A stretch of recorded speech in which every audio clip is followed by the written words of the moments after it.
Et Éric Chartier. Le directeur des soins à l'EPSMR, l'établissement public de santé mentale de La Réunion. Bonjour Éric Chartier. Bonjour. Parentalité et enfance, c'est le thème abordé cette année. Pourquoi celui-là en particulier ? Alors celui-là en particulier, puisqu'on est sur une problématique majeure qui consiste à se poser la question de la prise en charge des enfants et des adolescents et du repérage chez les enfants des troubles psychiques le plus tôt possible. Et c'est pour ça que interviendront tous les professionnels qui travaillent dans ce milieu, en particulier ceux qui travaillent en partenariat avec les maternités pour un repérage très précoce. Et puis ensuite, tous ceux qui exercent dans les services de pédopsychiatrie, que ce soit en service extra-hospitalier ou en service intra-hospitalier. Il y avait des enjeux particuliers sur cette question ? Des enjeux particuliers, oui, puisqu'il y a une forte probabilité à ce que une majorité de jeunes soient touchés très tôt par des troubles psychiques, d'où la nécessité de mettre en place ces journées d'information pour sensibiliser l'ensemble des acteurs au repérage de ces troubles, car plus l'on prend rapidement ces troubles en compte, et bien plus on a de chances de pouvoir mettre en place un projet pour ces jeunes en difficulté. Éric Chartier, directeur des soins à l'EPSMR. On continue à en parler jusqu'à 7h15. La suite du journal, Stéphanie Nélorac, avec à 7h06 la justice et l'ouverture aujourd'hui aux assises du procès en appel du clan Sadzout. 2 frères et un cousin accusés de violences commises en Réunion, suivies de mutilations ou infirmité permanente. Et c'était le 20 décembre 2014 au port. En première instance l'année dernière, Donovan et Alexandre Sadzout avaient écopé de 14 ans de réclusion criminelle et Maxel Sadzout de 5 ans de prison. Et des peines que le clan n'accepte pas, d'autant qu'elles sont largement au-dessus du réquisitoire de l'avocat général Nadine Bachelot. En 2017, la justice avait prononcé un verdict, certainement pour dire stop à la délinquance au port et à la recrudescence de la violence dans certains quartiers. Une façon aussi peut-être de calmer les esprits, car encore une fois, ce sont les Sadzout que l'on retrouve aux premières loges de ce fait divers. Si Donovan était considéré comme le meneur, c'est néanmoins Alexandre qui a été le plus lourdement sanctionné avec 9 ans de peine de sûreté sur les 14 ans. La partie civile avait apprécié l'exemplarité des peines qui répondaient, selon elle, au contexte social de la cité portuaire. En 2014, les 3 protagonistes avaient tiré sur Michael Arzeux, aujourd'hui handicapé, et commis des violences sur Éric Blagnac. Pour ce deuxième procès, la Cour et les jurés auront-ils la même lecture du dossier ? Verdict demain. Nadine Bachelot. 430 000 € alloués à la sécurisation des abords de la prison de Domingo. Les détenus les plus violents bientôt transférés dans des établissements métropolitains. Et voici les promesses faites hier au syndicat par le directeur interrégional des services pénitentiaires de l'Outre-mer, Hubert Moreau, qui est en mission pour une semaine dans le département. Autres travaux d'aménagement, ils concernent le site touristique de Grand-Anse dans le sud. Rondavel, parking, coin feu, parcours santé. 4 millions d'euros investis au total par la Civis. Les travaux vont durer 16 mois. Un peu plus haut au tampon, bientôt une zone d'activité sur 3 mares. Des travaux financés par la CASUD et le FEDER, plus de 18 millions d'euros. 73 parcelles seront aménagées en 2 fois avec une première tranche livrée dès la fin de l'année. Les précisions de Suzette Emma. 73 entreprises vont pouvoir s'installer dans cette future zone d'activité économique. La ZAE Les Palmiers vise à moderniser et dynamiser le tissu économique du tampon et plus spécifiquement des 3 mares, un quartier situé hors des centres urbains et appelé à se développer. La zone d'activité a pour objectif la création d'emplois pour des habitants des Hauts, des emplois sûrs dans une région marquée par la ruralité. La première tranche des travaux porte sur 4,5 hectares avec l'aménagement de 34 parcelles livrées à la fin de l'année. La deuxième tranche débute le premier trimestre 2019. 39 parcelles seront créées. Après un bail de 25 ou de 30 ans, les entreprises pourront acquérir les parcelles au prix d'€1 symbolique. Ce projet permet aussi la réhabilitation de la zone historique de Trois-Mares. Suzette Emma, les sports et 12 médailles désormais dans le compteur de l'équipe de France paralympique. 3 breloques, dont une en or, ont été remportées hier par les athlètes français. Et puis en football, qualification du FC Séville de la Roma hier en 8e de finale de le retour de la Ligue des Champions. La Roma qui a battu le Shakhtar Donetsk 1-0. 0.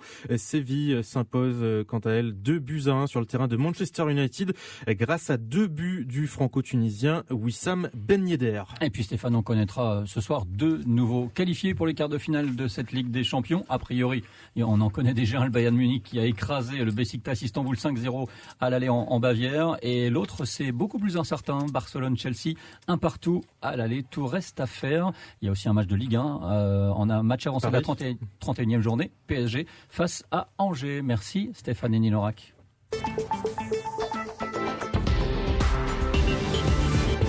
Et 7h10 sur la première.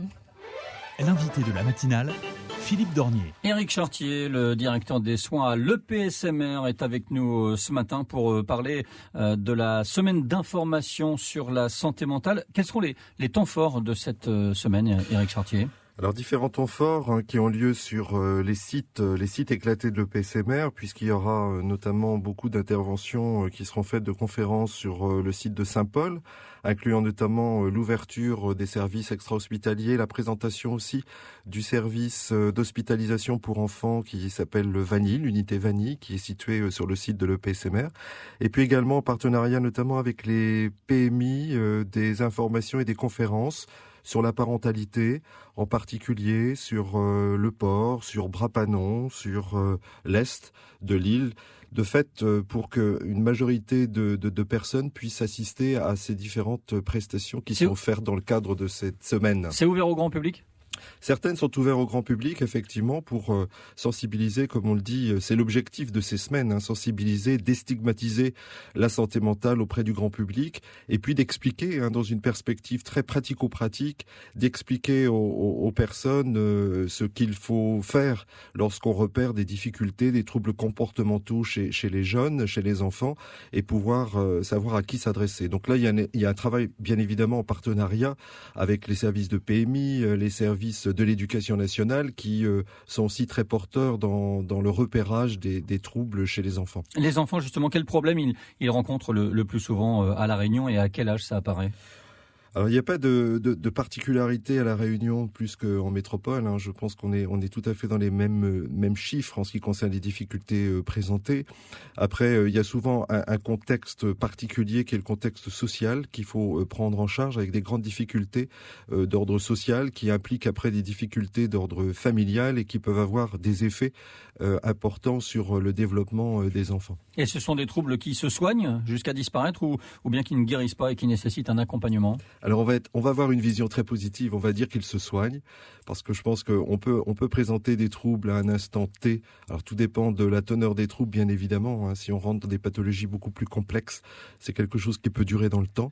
Parlez de schizophrénie, par exemple ? Oui, le repérage précoce en tout cas de troubles de l'enfance peut permettre à ceux-ci de retrouver une vie normale et une réinsertion dans la vie sociale. Et justement, comment on détecte ces problèmes ? Quels sont les premiers signes qui doivent alerter les parents ? Je pense que les signes sont les signes du trouble du comportement, des enfants qui sont hyperactifs, qui sont qui présentent des difficultés en termes de tenue et du coup qui doivent alerter les parents. Le premier interlocuteur étant le médecin généraliste, bien évidemment, qui est bien placé pour aussi entendre les difficultés rencontrées par les parents. Et puis ensuite, le relais peut être pris par des services spécialisés. Et quelles difficultés ça entraîne en général pour les familles concernées ? Les difficultés en termes d'insertion dans la vie sociale, c'est des enfants qui ont des difficultés pour être scolarisés. Donc ça pose des problèmes. Du coup, ce sont des enfants qui sont à part des autres. Et du coup, ça pose cette difficulté de pouvoir travailler dans ce sens de réhabilitation pour que ces enfants retrouvent une vie la plus normale qui soit. On parle des enfants qui rencontrent des problèmes mentaux, ils deviennent peut-être un jour parents à leur tour. Qui peut les soutenir dans leur rôle d'éducateur au quotidien ?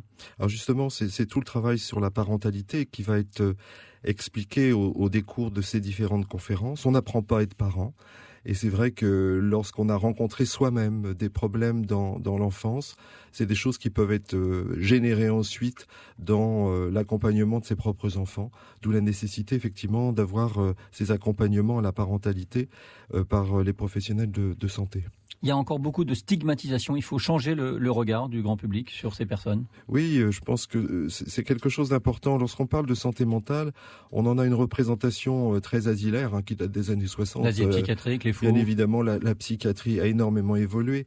Il y a des patients hospitalisés, mais il y a énormément de patients qui souffrent de troubles de santé mentale et qui sont à l'extérieur, que nous croisons tous les jours et qui sont pris en charge par les services extra-hospitaliers, qui ont une vie sociale, une vie professionnelle, et c'est tant mieux comme ça. Donc il faut absolument modifier cette image de la santé mentale en termes de représentation asilaire. Et quand il y a une menace sur la sécurité des autres, les personnes se mettent en danger d'ailleurs elles-mêmes parfois, il y a des mesures qui sont prises forcément? Oui, absolument. Donc là, c'est les mesures type hospitalisation à la demande d'un tiers, en péril imminent. Ce sont des hospitalisations forcées puisque le patient n'est plus en mesure d'apprécier la dangerosité qu'il représente pour lui ou pour les autres, et du coup c'est quelqu'un d'autre qui va prendre cette décision. Parmi les différents sites de l'EPSMR, il y a le Grand Pourpier où un patient a été retrouvé décédé le 26 décembre dernier. Pas de faute grave d'après l'enquête de l'ARS, mais des défaillances, des soucis au niveau de la prise en charge des patients et aussi de l'organisation de l'établissement. Est-ce que toutes les leçons ont été tirées? Tout ça a été revu et corrigé? Oui, c'est un épisode tout à fait dramatique, bien évidemment, de perdre comme ça un patient. Ça pose toute la difficulté de la libre circulation, qui est une thématique très forte portée dans le secteur de la santé mentale, où il faut allier à la fois la protection des patients à l'intérieur des unités de soins, et puis leur permettre également ce qu'on appelle une libre circulation, de pouvoir aller et venir. On ne va pas les garder non plus ad vitam aeternam dans une unité d'hospitalisation, ce qui n'est pas sans poser des difficultés en termes de surveillance, de contrôle des allées et venues de ces patients. Mais la surveillance, elle a été renforcée là, du coup? Oui, du coup, il y a des mesures telles que a pu le dire Laurent Bien, le directeur de l'établissement, des mesures qui vont être prises au regard des préconisations faites par l'Agence régionale de santé, et notamment en ce qui concerne toutes les surveillances, en ce qui concerne les sorties, les allées et venues des patients dans l'établissement et en dehors de l'établissement. Donc, les mesures vont être prises. Ça veut dire que ce n'est pas encore le cas? Dans combien de temps? Les mesures certaines mesures ont déjà été engagées, d'autres relèvent d'aspects techniques qui vont être mis dans les semaines qui viennent. En tout cas, un engagement est ferme pour que les choses soient faites avant la fin de ce premier semestre. Merci Éric Chartier d'être venu au micro de La Première ce matin. Je rappelle que vous êtes le directeur des soins à l'EPSMR, l'établissement public de santé mentale de La Réunion. Bonne journée. Merci à vous.